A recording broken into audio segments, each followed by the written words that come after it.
नमस्कार विद्यार्थी मित्रांनो, राधेश्याम ट्युटोरियल्स मध्ये आपलं स्वागत आहे. आतापर्यंत आपण दोन टाइप बघितलेत, बरोबर आहे का? एक आहे व्हेरिएबल सेपरेबल फॉर्म, एक आहे होमोजिनियस इक्वेशनचा. त्यामध्ये व्हेरिएबल सेपरेबल फॉर्मचा जो पार्ट आहे त्याच्यामध्ये आपण एक अनालिसिस केलेलं की ज्यामध्ये प्रत्येक मार्चच्या एक्झाम मध्ये तो क्वेश्चन आहेच 2014 पासून. त्यामुळे तो टाइप तुम्ही जर केला नसेल तर नक्की करा. व्हिडिओ बघितला नसेल तर नक्की बघा. ठीक आहे? ओके. आता आपण जो आज टाइप घेणार आहे तो आहे लिनियर डिफरन्शियल इक्वेशन आणि हा टाइप येण्याची शक्यता जरा जास्त आहे. त्याचं कारण असं की कोविडमध्ये हा जो पार्ट होता तो डिलीटेड होता. त्यामुळे ह्याच्यावरती क्वेश्चन्स विचारलेच गेले नाहीत. मग मॅक्सिमम क्वेश्चन्स विचारले गेले मागच्या दोन टाइपवरती. ठीक आहे. मग आता याच्यावरती पण क्वेश्चन आता इथून पुढे विचारले जाऊ शकतात जास्तीत जास्त. ह्याच्यावरती एमसीक्यू विचारले जाऊ शकतात. मग यामध्ये नक्की हा टाइप काय आहे हे समजून घेऊयात आपण. मग यामध्ये समजून घ्या की आपल्याला जो क्वेश्चन दिलाय तो क्वेश्चन या फॉर्मॅटमध्ये कन्वर्ट करावा लागतो. dy/dx plus py equal to q. मग आता लिनियर मध्ये पण दोन टाइप आहेत. एक आहे dy/dx चा, एक आहे dx/dy चा. मग आता पहिल्यांदा आपण dy/dx चा टाइप बघूयात. पण dy/dx च्या टाइप मध्ये समजून घ्या इंटिग्रेटिंग फॅक्टरचा फॉर्म्युला असतो e raise to integration p dx. म्हणजे जो खाली पार्ट असतो तो इथं घ्यायचा विथ रिस्पेक्ट टू x. खाली dx आहे ना तर विथ रिस्पेक्ट टू x, खाली dx आहे ना तर विथ रिस्पेक्ट टू x घ्यायचा. ठीक आहे. आणि जनरल सोल्युशनचा फॉर्म्युला असतो y into integrating factor equal to integration of integrating factor into q dx. आता y का घ्यायचा तर इथं dy/dx वरती y असेल तर इथं y घ्यायचा, वरती जर x असता dx/dy असतं तर इथं x घेतला असता. मग तुम्ही त्या टाइमच्या तो जो काही क्वेश्चन आपण घेणार आहे त्या क्वेश्चनच्या वेळेस मी तुम्हाला सांगेन. ठीक आहे. मग आता तुम्हाला हे काय लगेच कळणार नाही, ह्याच्यावरती एक्झाम्पल घेतलं की लगेच लक्षात येईल. ठीक आहे. मग आता समजून घ्या हा जो क्वेश्चन आहे ह्या क्वेश्चनला आपण कम्पेअर करूयात. कशाबरोबर कम्पेअर करूयात? Comparing with dy/dx plus py equal to q. मग इथं समजून काय घ्यायचं आहे की p म्हणजे इथं काय असणार आहे? p म्हणजे समजून घ्या कोइफिशियंट ऑफ y आणि इक्वल टू साइनच्या या साइडचा पार्ट पूर्णपणे काय असतो? q असतो. यामध्ये काही गोष्टी समजून काय घ्यायच्या बघा. लिनियर डिफरन्शियल इक्वेशन मध्ये हा जो फॉर्मॅट आपण तयार करतो त्या फॉर्मॅट मध्ये dy/dx चा कोइफिशियंट जो आहे तो नेहमी 1 असणं गरजेचं आहे. जर dy/dx चा कुठला कोइफिशियंट व्हेरिएबल वगैरे दिला असेल तर त्या व्हेरिएबलनं किंवा एखाद्या नंबर दिला असेल तर त्या नंबरनं पूर्ण इक्वेशनला डिवाइड करायचं. पण काही करून इथं जो काय कोइफिशियंट आहे तो किती असणं गरजेचं आहे? 1 असणं गरजेचं आहे. हे कळालं का? सगळ्यात महत्त्वाची केस. त्यानंतर y चा कोइफिशियंट म्हणजे इथं काय असतो? p आणि इक्वल टू साइनच्या पुढे जो काय पार्ट राहिलाय तो असतो q. मग आता मला सांगा p बरोबर किती आलं सांगा इथं. मग इथं p इक्वल टू येणार आहे sec x. तर y चा कोइफिशियंट आहे आणि q बरोबर किती येणार आहे? tan x. हे कळालं? ठीक आहे. त्यानंतर आपल्याला काय काढायचंय? इंटिग्रेटिंग फॅक्टर काढायचं p q नंतर. ह्या स्टेप्स फिक्स आहेत प्रत्येक गणितात आणि अतिशय सोपा पार्ट आहे. मग इंटिग्रेटिंग फॅक्टर काय सांगा? e raise to integration p dx म्हणजेच मी असं म्हणू शकतो e raise to integration tan x आणि इथं काय सांगा? dx. आता तुम्हाला माहितच असेल की tan चं इंटिग्रेशन काय असतंय? log sec x plus tan x. Correct आहे? ओके. आता तुम्हाला लॉगची प्रॉपर्टी माहिती आहे की जो नंबर इथं आहे तोच जर लॉगच्या बेसला असेल तर डायरेक्ट आपण हा पार्ट घेऊ शकतो. म्हणजे ही property a raise to log to the base a of b असेल तर आपण डायरेक्ट काय लिहू शकतो? b लिहू शकतो. त्याच पद्धतीनं e raise to log to the base e of sec x plus tan x. मग इथं मी इंटिग्रेटिंग फॅक्टर काय लिहिताना लिहिणार रे? sec x plus tan x लिहिणार आहे. हे कळालं का इंटिग्रेटिंग फॅक्टर? क्लिअर आहे? ओके. आता यानंतर आपल्याला काय फाइंड करायचं आहे रे? General solution. म्हणजे जनरल सोल्युशनचा फॉर्म्युला लिहून घेऊयात. मग काय करणार बघा आता. General solution y into integrating factor equal to integration of integrating factor into q dx with respect to x घ्यायचं. क्लिअर आहे? ओके. आता या स्टेप नंतर व्हॅल्यू पुट करूयात. y इंटू इंटिग्रेटिंग फॅक्टर काय रे? sec x plus tan x equal to integration of काय येणार रे इथं? Integrating factor sec x plus tan x into q. q चा पार्ट कोणता आहे रे इथं? q म्हणजे काय बघा बरं इथं. आपण लिहिलं q ची व्हॅल्यू लिहिले का? tan x. म्हणजे इंटू बाहेर काय असणार आहे? tan x आणि बाहेर काय सांगा? dx. हा पार्ट कळाला? ठीक आहे. म्हणजे हा पार्ट तर काय बदलणार नाही, बदल ह्याच्यात होणार आहे. ठीक आहे. ह्याच्यात बदल कसा होतो समजून घ्यायचं वन बाय वन. बघा लक्ष द्या. y हे तसंच राहणार आहे sec x plus tan x. Okay. Equal to tan x आतमध्ये मल्टिप्लाय करा, integration sec x into tan x plus काय येणार सांगा इथं टॅन स्क्वेअर एक्स आणि डीएक्स. ओके. आता तुम्हाला माहिती आहे की टॅन स्क्वेअर एक्सचं इंटिग्रेशन डायरेक्ट काढता येत नाही, मग टॅन स्क्वेअर एक्सला सबस्टिट्यूशन करावं लागतं सेक स्क्वेअर एक्स मायनस 1. मग मी काय करतो बघा इथं, तर हा पार्ट तसंच राहणार आहे. ठीक आहे, म्हणजे मी इथं लिहितो y into sec x plus tan x. ठीक आहे, इक्वल टू पुढं काय सांगा, तर सेक एक्स इंटू टॅन एक्सचं इंटिग्रेशन असणार आहे तुमचं सेक एक्स, बरोबर आहे, आणि प्लस इंटिग्रेशन ऑफ ह्याचा पार्ट मी सेपरेट करतो, इथं लिहितो sec square x minus 1 dx. हा पार्ट कळाला का? ठीक आहे, ओके. या स्टेप नंतर इथं लक्ष द्या, या साईडला मी लिहितो हा पार्ट तर तसाच राहणार आहे. वाय काय येणार सांगा, sec x plus tan x. Okay, equal to sec x into tan x integration आला आपलं सेक एक्स प्लस पुढं सेक स्क्वेअर एक्सचं इंटिग्रेशन असतं टॅन एक्स मायनस 1चं इंटिग्रेशन असणार आहे एक्स आणि कॉन्स्टंट सी, आणि हे आपलं असणार आहे फायनल आन्सर. कळाले का बघा जरा शांतपणे. अवघड काय नाहीये, लक्षात घ्या, फक्त थोडंफार बेसिक इंटिग्रेशन येणं इम्पॉर्टंट आहे इथं. मग हा पार्ट लक्षात आलाय पूर्णपणे. त्याच पद्धतीने आता हा 2017ला आलेला क्वेश्चन बघूयात. फार सोपा आहे. म्हणजे यामध्ये जसं आपल्याला सोल्युशन विचारलंय तसं यामध्ये सोल्युशन काढून आपल्याला पर्टिक्युलर सोल्युशन फाइंड करायचं आहे. ते तुम्हाला काय असतं ते माहिती आहे, मागचे 2 व्हिडिओ तुम्ही बघितलेत. ठीक आहे, ओके. मग आता इथं पण बघा आपण असं लिहूयात की dy by dx minus y equal to e raise to x लिहून घेतला. ओके, ह्याला काय करायचं, कम्पेअर करायचं. चला ठीक आहे, कम्पेअरिंग विथ कशाबरोबर कम्पेअर करायचं रे, comparing with dy by dx plus p y equal to q. Clear आहे.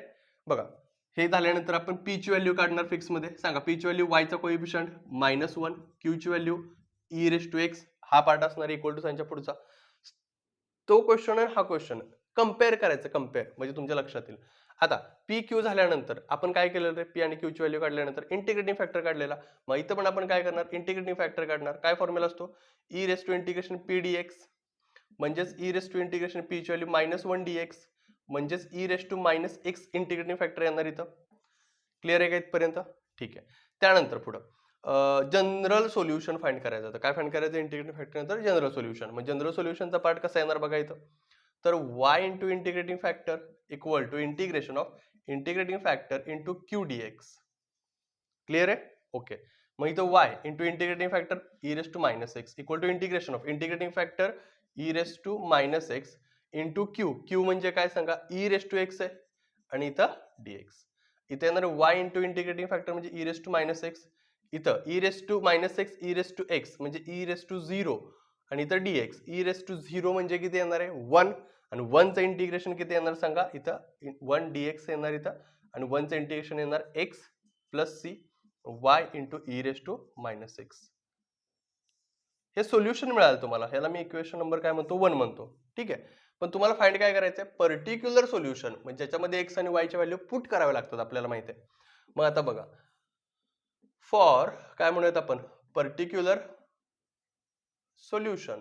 ओके, काय करणार सांगा, बोला. एक्स इक्वल टू काय लिहिणार आहे 0 आणि वाय इक्वल टू किती लिहिणार आहे 1. ठीक आहे, मग आता एक्स इक्वल टू 0 पुट केला असता ई रेस टू मायनस 0 म्हणजे थोडक्यात आपण असं म्हणू शकतो y into 1 upon e raise to x म्हणू शकतो equal to x plus c. म्हणजे थोडक्यात इथं व्हॅल्यू किती येणार आहे तुमची, y ची value 1 into 1 upon e raise to इथं किती येणार आहे 0 इक्वल टू एक्स ची व्हॅल्यू किती आली 0 plus c e raise to 0 किती येणार आहे 1 म्हणजे 1 into 1 1 equal to c. C ची व्हॅल्यू किती आली 1 आली. फायनली पर्टिक्युलर सोल्युशन जर तुम्ही फाइंड कराल किंवा लिहाल तर पर्टिक्युलर सोल्युशन कसं लिहिणार तुम्ही, ॲज इट इज याच्यामध्ये पुट करायचं y into e raise to minus x equal to x plus c म्हणजे किती आहे रे 1. Final answer. क्लिअर इथपर्यंत? तुम्ही क्वेश्चन कम्पेअर करा, बऱ्यापैकी मॅक्सिमम सिमिलर स्टेप्स आहेत. काही बदल आहे थोडासा इंटिग्रेशनचा, तेवढा लक्षात आला की पूर्ण टाईप सोपा आहे, अतिशय सोपा आहे. तुम्हाला 2 मार्कला 1 मार्कला फक्त हे पण विचारू शकतात, फाइंड इंटिग्रेटिंग फॅक्टर. ते विचारलेलं आहे 2023ला, सलग विचारले, लक्षात घ्या. फक्त इंटिग्रेटिंग फॅक्टर फाइंड करा म्हणून. किंवा 4 मार्कला पण या टाईपचे क्वेश्चन विचारलेत त्यांनी. त्यामुळे हा जो टाईप आहे तो अतिशय महत्वाचा आहे आणि येण्याची संभाव्यता जास्त आहे. ठीक आहे, मग हा टाईप व्यवस्थित हा क्वेश्चन किंवा काय म्हणूयात आपण की हे 2 क्वेश्चन्स आहेत ते व्यवस्थित लिहून घ्या. यानंतर ह्याच्या व्यतिरिक्त जो उलटा टाइप आहे याच्या दुसरा टाइप आहे तो आता आपण घेणार आहे, त्याच्यावरचे एक्झाम्पल पण घेणार आहे. आता आपण दुसरा टाइप बघूयात. दुसऱ्या टाइप मध्ये काय दिले बघा. तर दुसऱ्या टाइप मध्ये त्यांनी असं दिलंय की dx by dy plus px equal to q. उलटा टाइप आहे तो पूर्णपणे. x चा कोइफिशियंट म्हणजे इथं p असणार आहे, ठीक आहे, आणि इक्वल टूच्या पुढचा पार्ट पूर्णपणे q असणार आहे. मग आता बदल काय काय होतात मागच्या तर समजून घ्या. इथं integration with respect to y येणार आहे कारण खाली y आहे. इथं integration with respect to y येणार आहे, ठीक आहे, आणि जनरल सोल्युशन मध्ये वरती x असल्यामुळे इथं x येणार. दोघांच्या मध्ये सिमिलरिटी समजून घ्या, ठीक आहे. ओके, आता त्यानंतर समजून घ्यायचं ह्याच्या पुढचा पार्ट की हा जो क्वेश्चन आहे हा क्वेश्चन या फॉर्मॅट मध्ये कन्वर्ट करायचा आपल्याला सगळ्यात पहिल्यांदा.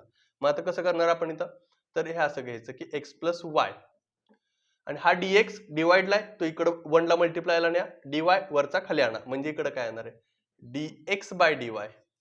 क्लिअर? ओके, मग इथं काय येणार बघा, तर dx बाय dy च्या शेजारी काय पाहिजे तर x ची टर्म पाहिजे. कळालं का? आणि बरोबर चिन्हाच्या या साईडला y ची टर्म असणार आहे.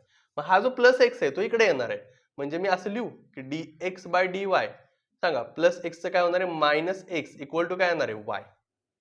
क्लिअर आहे? ओके, ह्याला काय करायचं कंपेअर करायचं. कंपेअरिंग विथ कशा बरोबर कंपेअर करणार आहे dx by dy plus px equal to q. ठीक आहे, मग p इक्वल टू किती येणार -1, q इक्वल टू किती येणार आहे y. क्लिअर इथपर्यंत? ठीक आहे. आता याच्या पुढचा पार्ट असा राहणार आहे समजून घ्यायचा की इंटिग्रेटिंग फॅक्टर.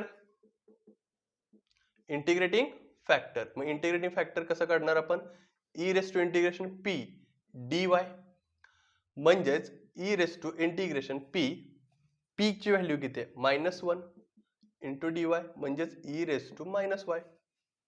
करेक्ट आहे? ओके, म्हणजे ह्या आला इंटिग्रेटिंग फॅक्टर तुमचा इथं. तुम्हाला इथपर्यंत पण विचारू शकतात, लक्षात घ्या. यानंतर जनरल सोल्युशन. आता जनरल सोल्युशन कसं फाइंड करायचं रे?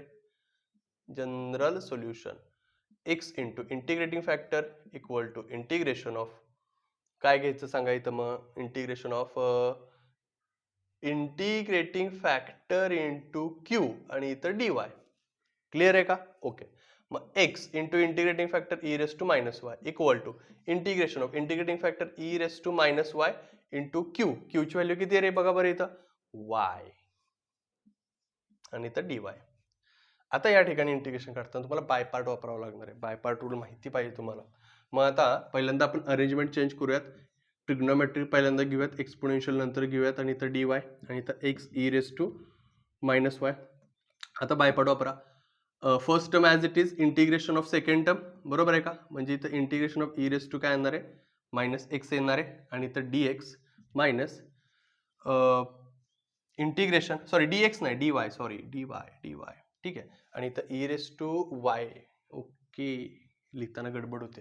ठीक आहे, इथपर्यंत लक्षात आलं. इथं पण काय पाहिजे yच पाहिजे. ओके, पुढं मायनस yचं डेरिव्हेटिव्ह येणार आहे किती येणार 1 इंटू ह्याचं integration e raise to -y dy आणि बाहेर ह्या इंटिग्रेशनचं dy. बघा first term as it is, second टर्मचं इंटिग्रेशन मायनस मोठे इंटिग्रेशन फर्स्ट टर्मचं derivative with respect to y, yचं derivative with respect to y 1 into e raise to -yचं integration integration of e raise to -y dy आणि ह्या इंटिग्रेशनचा हा dy. Clear आहे का? ओके, मग इथं असं असणार आहे की e raise to -y into y minus आता इथं integration of e raise to -y आणि इथं dy. आता मला सांगा e रेस टू -yचं integration e raise to -y into इथं काय येणार रे मायनस, कारण काय की y च्या कोइफिशियंटने तुम्हाला डिवाइड पण करायला लागतं. डिवाइड केल्यानंतर ते वरती येणार मग minus e raise to -y into y. आता इथं पुढं minus e raise to -y into y.